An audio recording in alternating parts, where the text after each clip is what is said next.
Wildlife around Port Stephens is quite excellent. We are a marine park with 98,000 hectares of marine park, so it's a protected area way. We are in a temperate zone on the country, and the fish life here is quite spectacular.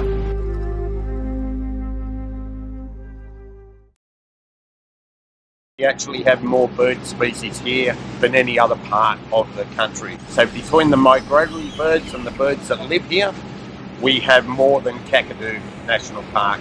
We are the second biggest seagrass bed area in the east coast of Australia, and from that seagrass comes the fish life, and the fish life is what the dolphins need to eat, and they eat small fish, small octopus and crustaceans themselves. So yeah, it's a very important ecosystem for the wildlife, both in and out of the water around Port Stephens.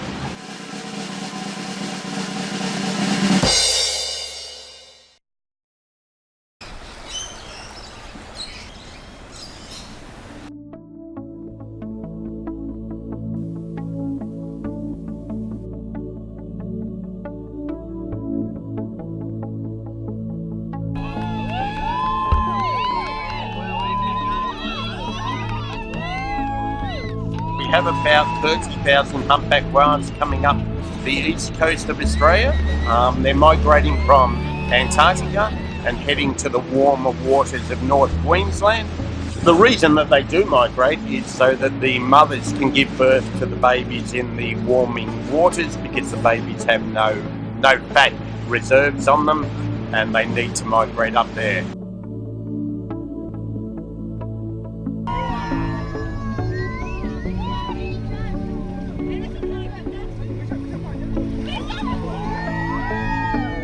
The big pregnant females come after the rest of the whales on their migration, because they need to get a bit more weight on them, a bit more food reserves to feed the baby on the way back.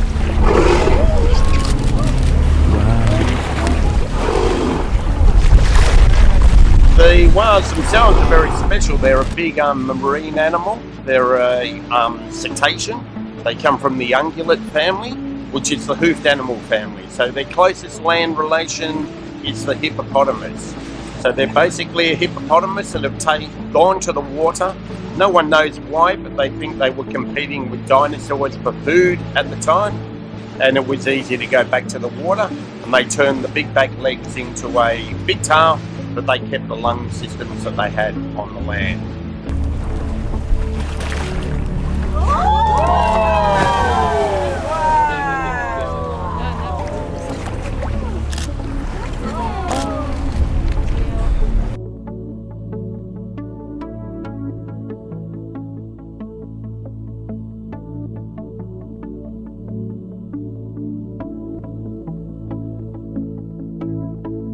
Global warming is certainly going to impact on the whales. These whales eat krill, a soft shell crustacean, and the problem with the water is the water is warming. The carbon in the water is acidifying the water, and the crustaceans are the first animals that are going to be impacted with that soft shell being eaten by the acid. So the danger for the humpback is the loss of a food source into the future, and certainly rubbish and pollution into the water impacts them, and boat traffic and navigation traffic out on the ocean is something they swim very close to the surface of the ocean, and boat strikes is getting more prevalent.